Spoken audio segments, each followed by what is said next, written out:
തീർച്ചയായിട്ടും വെച്ചാ ബസൈറായിലെ പലതരത്തിലുള്ള ആളുകളുണ്ടെന്ന് ഞാൻ ആദ്യമേ പറഞ്ഞു.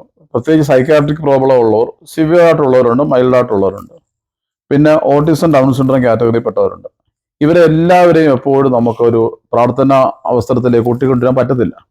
പക്ഷെ അതിൽ നല്ല ശതമാനം പേരും മൈൽഡ് കാറ്റഗറിയിൽപ്പെട്ടവരും കുറച്ച് നോർമലി ഉള്ളവരുമായ ആളുകളെല്ലാം കൂട്ടിക്കൊണ്ട് രാവിലെ 5 മണിക്ക് ഞങ്ങൾ എല്ലാവരും എഴുന്നേൽക്കും. 5 മണിക്ക് എഴുന്നേറ്റ് ഒന്ന് ഫ്രഷ് ആയിട്ട് എല്ലാവരും ചാപ്പലിൽ വന്ന് 5:30 മുതൽ 6:30 വരെയുള്ള സമയം ചാപ്പലിൽ പ്രാർത്ഥന തുടങ്ങും. പ്രാർത്ഥന തുടങ്ങിയ ശേഷം 1 മണിക്കൂറോളം പ്രാർത്ഥിച്ച് ധ്യാനമൊക്കെ കഴിഞ്ഞിറങ്ങി അവരവരുടെ സ്വന്തം കാര്യങ്ങൾ ചെയ്യാൻ പോവുകയും പിന്നീട് ഞങ്ങൾക്കൊരു വലിയ മൃഗസമ്പത്ത് കൂടി അവിടെ ഉണ്ട്. കുറെ അധികം പൂച്ചകള്, പട്ടികള്, അതായത് ശരിക്കും പറഞ്ഞു കഴിഞ്ഞാൽ 30ഓളം പൂച്ചകള്, കുറേയധികം പട്ടികൾ എന്നുള്ള വാക്ക് ഞാൻ എടുത്തു പറയുകയാണ്. കാരണം ഒരു നല്ല സംവിധാനത്തിൽ അത് പോകുന്നുണ്ട് അവിടെ. പക്ഷികള്, എരുമ, ആട്, പോത്ത് ഇങ്ങനെ തുടങ്ങി വലിയൊരു സംവിധാന സ്ഥാപനത്തിനകത്തുണ്ട്. അപ്പൊ ഇതെല്ലാം ചെറിയ ചെറിയ സന്തോഷങ്ങൾക്ക് വേണ്ടിയാണെങ്കിലും ഇതിനെയൊക്കെ ശുശ്രൂഷിക്കാൻ ഇവരൊക്കെ ആക്റ്റീവാണ്.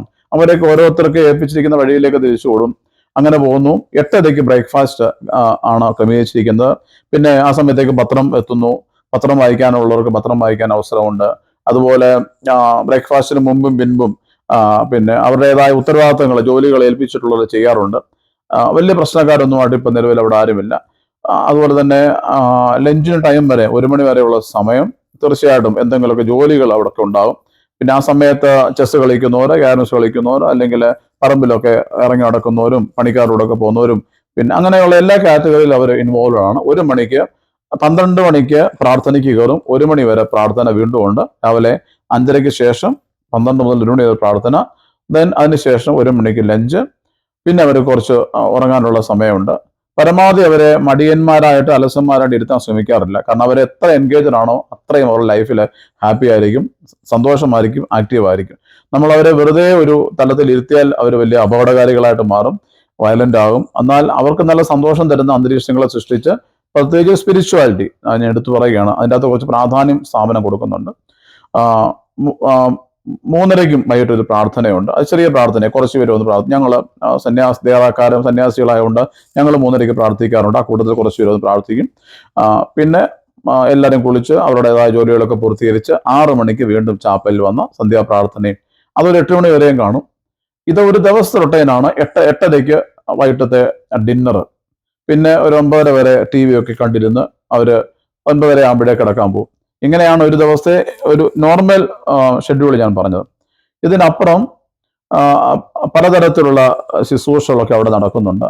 ഞങ്ങൾ എല്ലാവരെയും കൂട്ടിക്കൊണ്ടൊക്കെ പുറത്തു പോകാറുണ്ട്. എന്തായാലും മാസത്തിൽ 2-3 പ്രാവശ്യമെങ്കിലും എല്ലാവരെയും കൂട്ടിക്കൊണ്ട് ഓരോ സ്ഥലങ്ങൾ വിസിറ്റ് ചെയ്യാനും അവർക്ക് ഇഷ്ടമുള്ള വിധം സാഹചര്യങ്ങളെ എല്ലായിടത്തും കൊണ്ട് കാണിക്കാനൊക്കെ ശ്രമിക്കുന്നുണ്ട്. അതൊക്കെ അവർക്ക് സന്തോഷമാണെന്നുള്ളതാണ്. പിന്നെ ഒരു ഏറ്റവും വലിയ പ്രത്യേകത, ആക്ച്വലി ഇത് ഒരു ഓർത്തഡോക്സ് സഭയുടെ സ്ഥാപനമാണെങ്കിൽ പോലും ഇതിനകത്തൊരു വലിയ ബന്ധം കിടക്കുന്നത് ഇതര ഡിനോമിനേഷനുമായിട്ടാണ്. എല്ലാവരും അവിടെ കൂടി വരുന്നവരാണ്.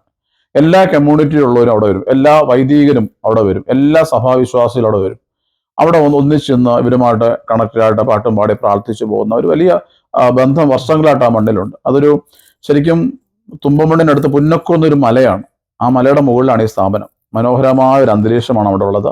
അപ്പോൾ ഈ സ്ഥലം കാണാനും ഒക്കെ ആളുകൾ ഒരുപാട് പേര് വരാറുണ്ട്, സ്ഥാപനത്തെ കാണാനും വരാറുണ്ട്.